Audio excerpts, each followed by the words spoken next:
Hello YouTube, my name is Ekuegan, you call me EK. In today's video, I'm gonna go over my thoughts about Grandmasters. So most people always go from like hard to easiest. For me, I'm gonna go from some of my favorites, why I enjoy some more than others, the whole like process or like how the strike was made. Like spawns, champions, some may be annoying, some maybe not. I'm gonna go through like all of that. I believe there are 16 GMs that we had in the game so far, and you know, Soul the Worm God and Pyramidion was never a GM, so we're gonna put that here. Now, we're gonna start out with Brewhold. I'm gonna give Brewhold a C. I don't think Brewhold was that like crazy hard. Most rooms you had enough time to kind of like distance yourself and kill what you needed to. It had a barrier and unstoppable champions.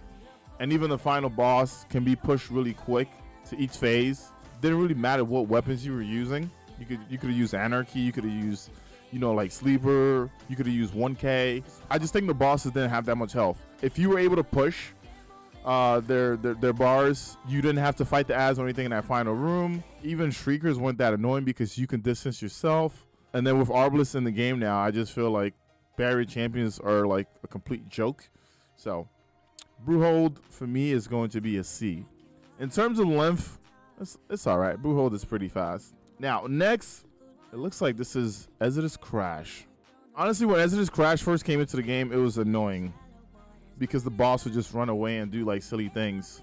In terms of difficulty, I feel like it's probably a B, right? In terms of difficulty. But this season with particle deconstruction and all you need is a rapid fire fusion, you can kind of burn that boss really quick. There are multiple places that you can go. Besides people cheesing it or going to a spot where like, you know, you don't have to worry about anything. The rotation in the room was set out pretty well. And if you can control it and you wait for your supers, it didn't seem like it was that bad. But the length of the strike is just a little bit too long for me. I'm gonna leave it as a B. Not too bad of a strike. Fallen Saber. Fallen Saber was brought back into Destiny 2 from Destiny 1. His health gates are okay.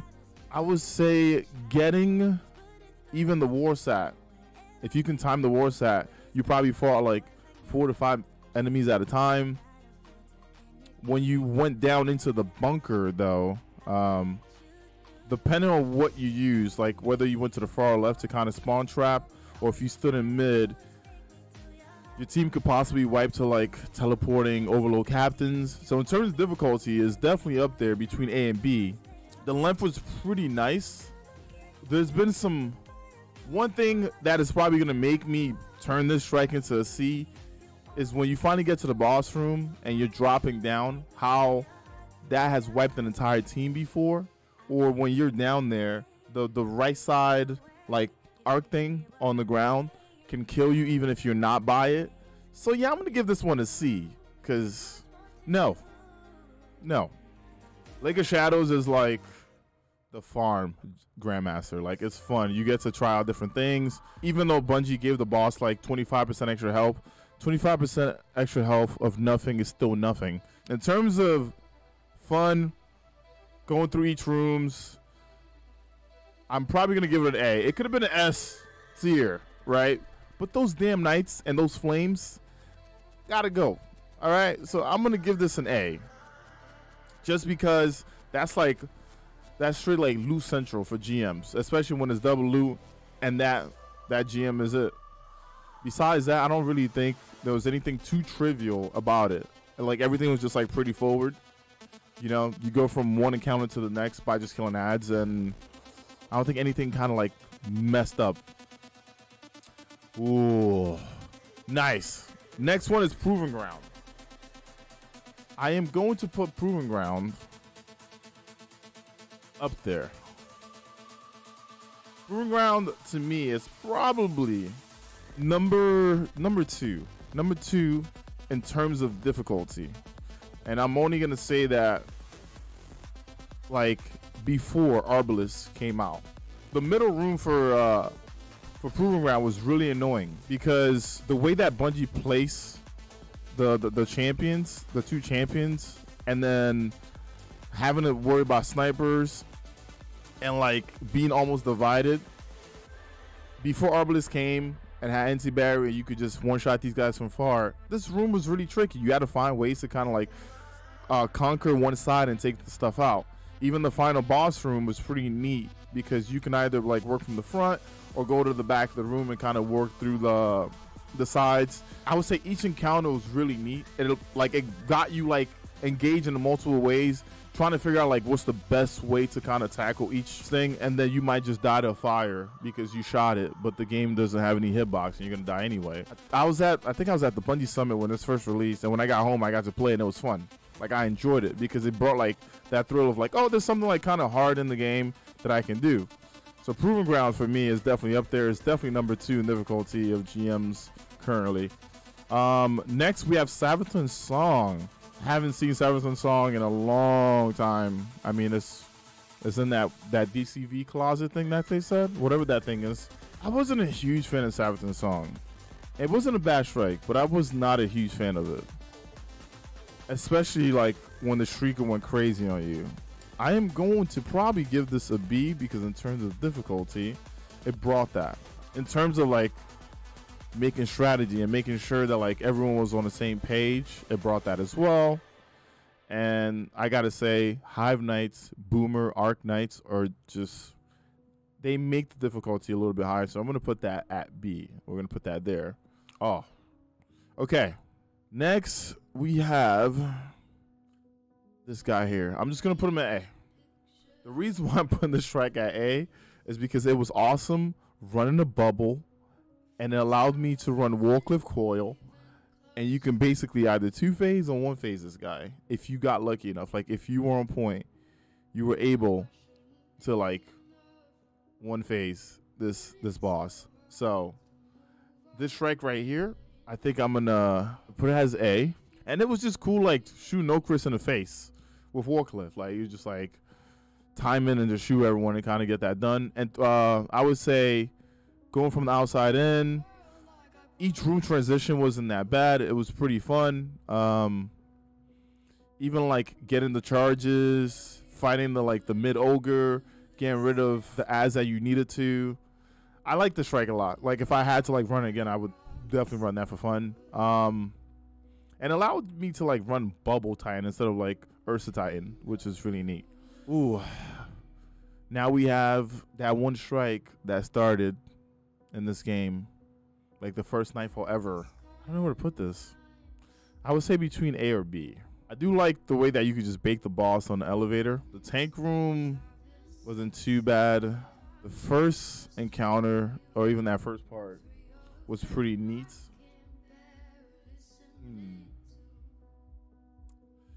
I'm gonna give Arms Dealer an A.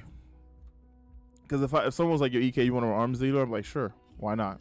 Arms Dealer, in terms of ad density, in terms of moving from one space to another, in terms of like being able to recover, I give it an A. Besides people like getting the grenades under the boss and just cheesing it, it was still a really good strike. So I put it A there. Ooh, we have Corrupted next. Corrupted is going to be number 3 on my list. Corrupted is number 3 in terms of difficulty. And a lot of people are probably not going to agree with this in the comments. But Corrupted is up there for me. Why? Corrupted was challenging. At least the first few times it came around. I know people cheesed it. They got the ball and went to the boss. But with Corrupted, if you understood like spawns, the only thing that you will never understand about Corrupted is the boss. The boss can sometimes take 10% of your health, 20% of your health, 50% of your health, or sometimes 100. Sometimes the boss will take 100 of your health, which is like inconsistent. But during the season, we can 1-phase the boss as well if you are on the same page with your teammates. In terms of difficulty, I would say the elevator is kind of annoying for a lot of folks, because if you don't kill those Scions right away, they just start multiplying, and then you have like the Phalanx and that Taken Knight that like likes to freeze you and then burn you at the same time. But I like running Corrupted. I think Corrupted is definitely up there in terms of difficulty, and it doesn't really take that long to kind of like get used to the strike to get it done. And there's a lot of forgiveness as well. Like, let's say you don't want to phase, you can always like go back to the back of the room and kind of like work it out. So that's going to be up there in the S tier for me. Next, we have Devil's Lair. Devil's Lair is probably going to be, I think I'm going to put it as an A. I love running Devil's Lair, especially if you have a team that just like chains orbs and you can hold your ground. There's so many ads that like I love running Top Tree Tether for this and a well. You could just kind of like, you know, keep killing, generating orbs, and then just keep going, right? Aeons is pretty neat here because there's also a lot of champions, meaning that you're going to have a bunch of ammo. And even the final room, when ads are coming out, there's a huge density of ads, which allow you to kind of play really well. The difference between, like, Devil's Lair and D2 and D1, like, in D1, like, the boss used to teleport to you a lot. In D2, like, it kind of, like, chills in the back. You know, sometimes it might show up. But I definitely have fun running this. It is not fun dying to those yellow bar Vandals, though, because they hit hard because of Arc being buff in this. But I have that in the A list. Disgrace might be the first D for me. It was all right. I don't know. I didn't really enjoy this, like, run Disgrace like that. Disgrace was pretty simple. It's not like it was a hard strike to kind of play. I just wasn't a huge fan of like the tile set or like the enemy density or anything like that. So yeah, you're gonna get it. Yeah, you're getting a D from me, Disgrace. I'm sorry. Disgrace got the D. Ooh, we have the longest strike in the game next. Festering Core. Festering Core. Did I enjoy running Festering Core? Not really, because it was like watching a fucking movie. It was. Even if you went fast, it was like maybe 26 minutes. You literally spawn outside, you go inside, you kill some stuff, you go through a portal, then you have this huge room that has like 3 different fucking things to it. Then you have platforms to grab. Then you go to another fucking huge room that basically has 3 sections to it. Actually, it might be, yeah, basically 3 sections to it. Then you open up another portal or a door, then you go through that damn door. You have 2 sections, and you open up another door, and then you get to the boss. The boss room wasn't bad. The boss room was pretty chill. The only thing is, if you didn't kill those Cyclops right away, you were going to wipe. So you had to make sure you had some firepower. Wait, hold on. Disgrace. There you go. You can stay there. I am gonna give this strike an E. Yeah, it's just way too long. It was way too long. Like this strike when I was throwing help, I was like, we're getting this done, because if we get to the boss and for some reason we wipe, it's going to be a whole nother hour almost getting back to it. It's not a hard strike, but it's definitely a long one. This next strike is like #1 in terms of difficulty. I'm definitely going to put it as an S tier. Glassway. A lot of people didn't like Glassway. Glassway is weird because like you have to like restrain yourself from jumping because Grounded is on. And then Void was the buff. Or the buff damage, and you have Minotaurs that are spamming void damage at you. Then you have like the bosses themselves spamming void damage. But throughout the strike, you just had to figure out like playing distance and taking out like the most important enemy in the room. And then when you get to the final boss room, I feel like that was actually the strike because the room had about 17 champions and like 8 wyverns. So you had to make sure that you were on point and you were figuring out how many ads were out at a time for you to take out. And I think Glassway, for a lot of people, seemed like it was like annoying. But in terms of difficulty, to me, it's still like the hardest thing in the game. And when it comes back, I feel like Arbalest is probably going to change that a bit more just because of being able to work on barriers from pretty far really quick. The overloads are still more annoying, but now you can do damage to the boss because you have an anti-barrier weapon as well. But yeah, Glassway is like #1 in terms of difficulty, and then in terms of just like the length, it's not even that long. I remember when it first came out, Bungie had it to where like it was like a 30-minute timer, and we were doing it like in 25, 26 minutes anyway. And then they pushed it to 45, which allowed people to kind of work on it more.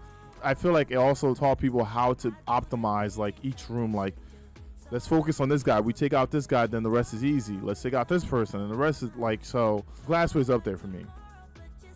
Ooh, next is Hollowed Lair. Lair is cool. I hate the void grenades that come from the scorn.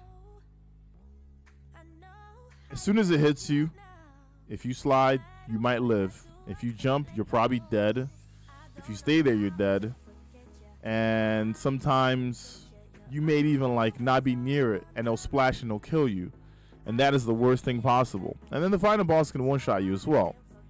Now, in terms of difficulty, I don't think Hollow's that crazy. You just have to know the patterns of what's happening in the room. You have to rotate. You have to make sure that ads aren't spawning on you. You're on the opposite side, so you have a distance to kill the ads. I'm going to give this strike a B. Because if you have the right team composition, the strike isn't that bad. But those grenades and the mini screebs that go on the ground, even though Bungie said they patched it, it's not a thing. So that is going to be for me. Ooh. We have inside Terminus. Ekuegan and the purple shooting things off of the ground. Okay, hear me out. When the strike first came out the first season, it took people maybe 40-45 minutes. When it came back out again, it took about 30-35 minutes. When it came back out again, it was like 17 to about 20 minutes. Not only does that show like a power creep in the game, but it also shows that Guardians are getting better things or better tools to kind of work with. So if it was like the first season when Inside Terminus first came out, I'd probably give it an A. The second season, probably still be an A. But now when I look at it, I would say probably a B. Because in terms of difficulty, I feel like it just went down a lot. And people now understand how it works, especially if you have like blind grenade launchers or if you have warm mine cells to blind with. I do enjoy kind of playing the strike, so I'm going to give that a B. So B's right there is good. Oh, I don't know if you guys played the beta for Destiny 2, but Inverted Spire was literally in the beta. And you know what? In terms of difficulty, it's probably like one of the easiest strikes in the game. But it's getting S for me because like baking that boss is one of the best feelings ever. Like just shitting on that boss in the first stage is way too good. Like you can run anything for this strike and get it done, subclass wise. And there's a lot of like damage supers out there, Nova, Chaos, Thunder Crash, like anything that you want to work with would work on this boss. And it's not that long of a strike. Each encounter is kind of like pretty simple, so I'm gonna leave that as an S tier. Scarlet Keep, I think a lot of people went crazy because they get in the boss room, they do all this damage, and then you get like acolytes, thralls, knights spamming, and you also have 2 unstoppable ogres. But if you timed it correctly, you will only fight 6 enemies at the same time. You only fight like the thralls alone. You only fight the acolytes alone. You only fight the ogres when it's your time to kind of kill the ogres. So for me, I'm going to give it a B because it's a pretty freaking long strike. Like there's just so much happening. But I do like the transition and where Bungie kind of placed the ads and where they put like the champions. So I'm gonna give that a B because it's not a bad strike to run, especially if you know what you're doing. Oh, ooh. Okay. This may be biased.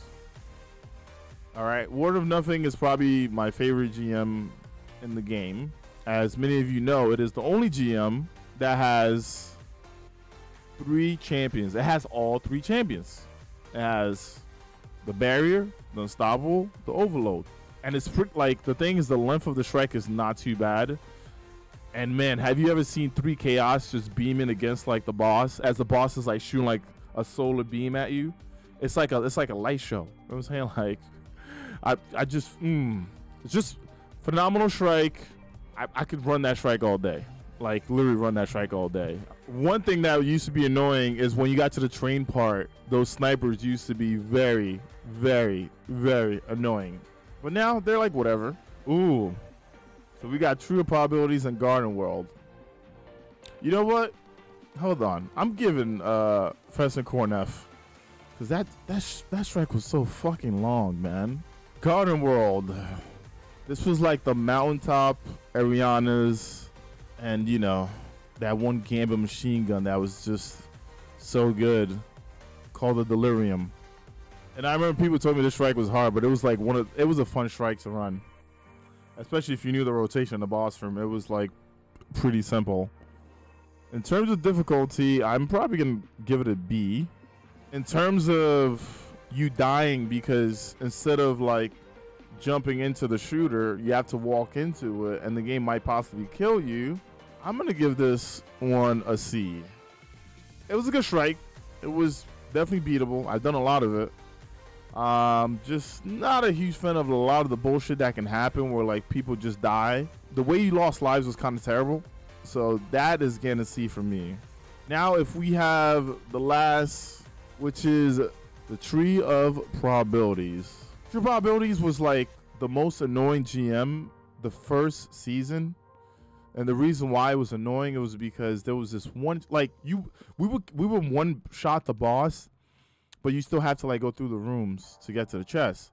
And there was this one champion that would spawn in the room right before the boss, and you would stun it, and it wouldn't stun.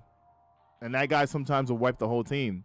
I remember we ran like, I believe Arc Grenade was Overload, Sword was Overload, and Div. We would have to run like all three things to make sure that guy fucking died. So, in terms of difficulty, Trees is probably an A. But just because that one son of a bitch Overload ruined a lot of experience, I'm going to give this a B. Alright. And that's about it for me when it comes to how I feel about Grandmasters. Like the ones I would play more of, the ones in terms of difficulty, and also in terms of like ad density, how the encounters were like put together. This would be my list. All right. So if you have a list of your own, what I'm going to do is I'm going to put the link for this tier list. I'm going to put it in the description. You can always like fill it out. And then when you save it, you can put that in the comments. So then I can see like where your tier list is at. Also, I think we're getting like 3 new strikes next season. I hope all of them are GMs. That should be fun. I kind of don't like doing like a lot of the same GMs back-to-back seasons, unless Bungie's like bringing other stuff out. So we'll see on that. Also, if you haven't subscribed to the channel yet, please make sure you take the time to do it. Definitely turn notifications on to all. That'd be awesome. That means that you get notifications when new videos come out. We have about 3 weeks left before you know, we take this journey onto the Witch Queen. I do have a few more things that I've been like working on and thinking about that I feel like that would work really good on Witch Queen, especially with Void 3.0. Thank you very much for watching. Don't forget, Elgato is one of the craziest sponsors that I have right now, and it's cool because the foot pedal sold out. I know I told you guys about this last video, but if you're trying to get a foot pedal, whenever I get like a message or whatever, I might just do like a short, like a YouTube short, like, hey, they're back in the stock. Don't forget that you can use code Ekuegan for 10% off as well. And yeah, I'll see you guys on the next video, man. Thank you for watching. Deuces.